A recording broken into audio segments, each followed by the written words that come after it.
Have you ever sat down to a meal and noticed that swallowing just feels a little harder than it used to? Maybe a bite of bread seemed to stick for a moment, or a sip of water suddenly sent you into a coughing fit. Most people shrug it off getting older, they think. But what if that small, easily dismissed moment is actually your body sending you one of its most important warnings? Today we are going to break down everything you need to know about dysphagia, the medical term for difficulty swallowing.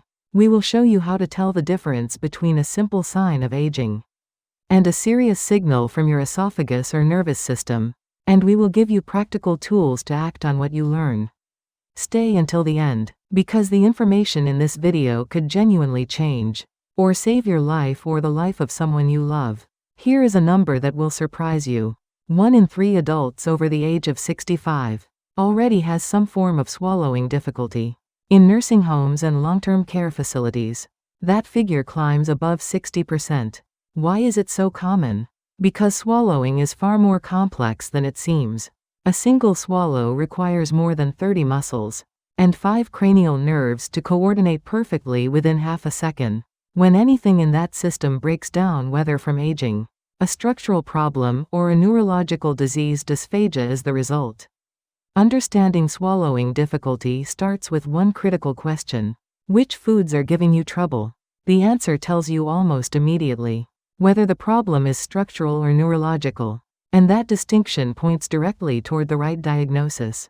Let us start with structural dysphagia, problems caused by a physical change in the throat or esophagus.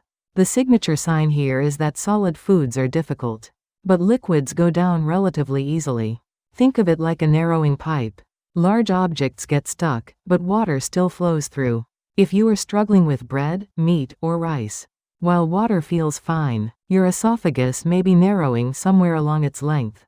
The most serious cause of structural dysphagia is esophageal cancer. Esophageal cancer is notoriously silent in its early stages. As the tumor gradually narrows the esophageal passage, solid foods become difficult first, then soft foods like porridge and mashed vegetables, and finally, even liquids become hard to swallow.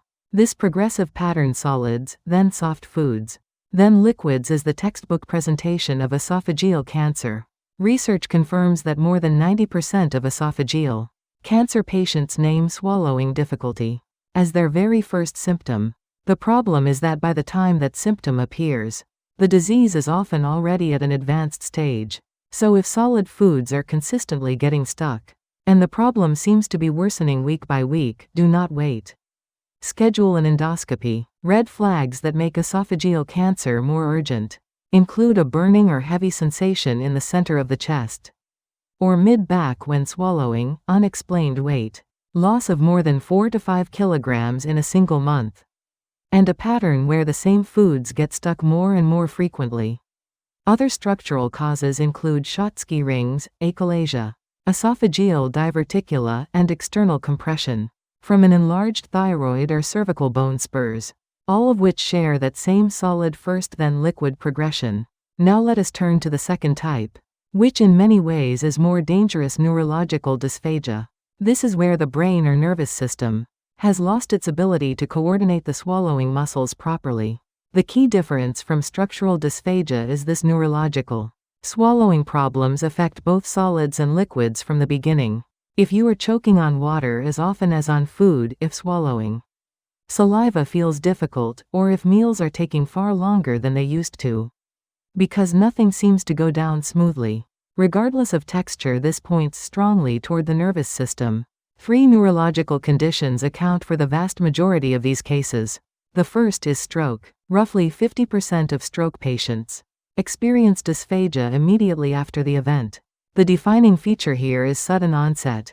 If someone who was eating normally yesterday cannot swallow properly today, and that change is accompanied by any weakness on one side of the body, slurred speech, or a sudden severe headache, this is a medical emergency.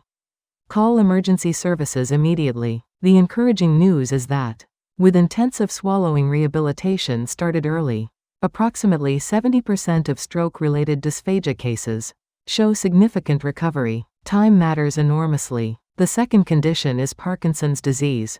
Between 70 and 80% of people with Parkinson's will develop swallowing difficulties at some point. Unlike stroke, Parkinson's-related dysphagia comes on gradually and quietly.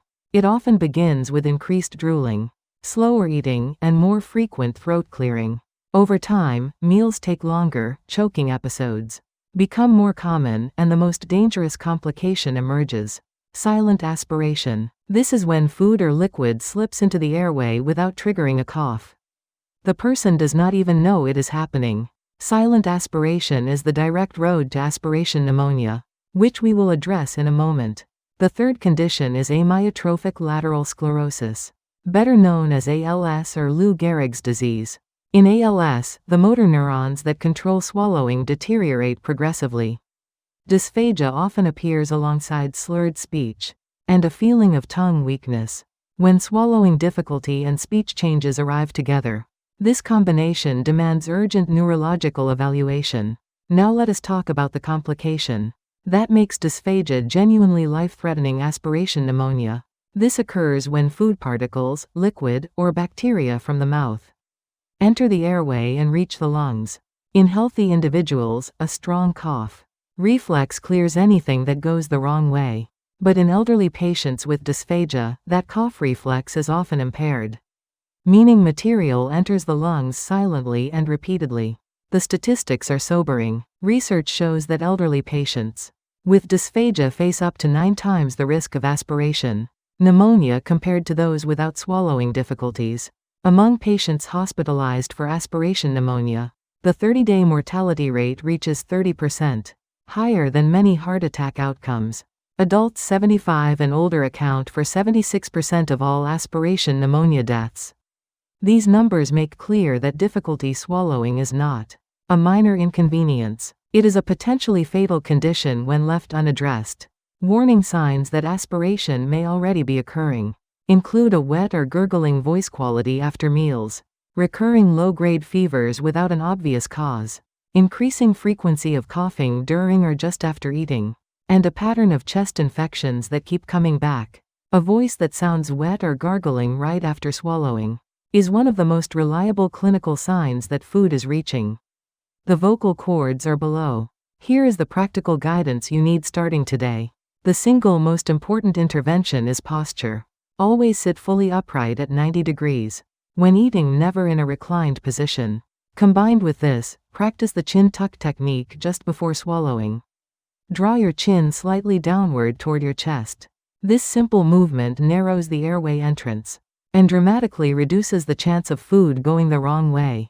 Rehabilitation research consistently shows the chin tuck alone produces a meaningful reduction in aspiration risk. Texture modification is the second pillar of safe eating. Foods that are soft, moist, and hold together well are easiest to swallow safely.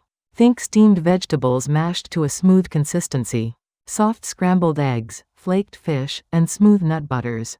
Avoid anything that crumbles or fragments: crackers, dry bread, tough meats. For people who choke on thin liquids like water or broth, thickening agents are available at pharmacies and can bring liquid to a honey-like or nectar-like consistency that is far easier to control. Use the double swallow method after you think you have swallowed completely. Take one more deliberate swallow to clear any residue from the back of the throat. Never talk while eating, take small bites or sips, and stay seated upright for at least 30 minutes after every meal. For your 7-day self-monitoring plan, begin by tracking which textures cause difficulty during days 1 through 3. The solid only versus both solids and liquids. Distinction is your most important clue. On days 4 and 5, record any accompanying symptoms: voice changes after eating, coughing frequency, meal duration, and any weight change. On day 6, check for neurological signs: hand tremors, slurred speech, one-sided weakness. If any of these appear alongside swallowing difficulty, prioritize a neurology appointment. On day 7, review your notes. Progressive difficulty with solids only warrants a gastroenterology or ENT referral. Difficulty with both solids and liquids with any neurological symptoms calls for neurology first. Sudden onset at any point means go to the emergency room. Before your appointment, write down when the problem started. Which foods or liquids are difficult, whether it is getting worse any other symptoms you have noticed, and how much weight you have lost recently. This information dramatically speeds up the diagnostic process. If this video helped you, please subscribe and leave a like. Share it with anyone who has mentioned trouble swallowing your share could be the reason they get a diagnosis in time. Leave your questions or experiences in the comments. And I will see you in the next video with more health information that matters.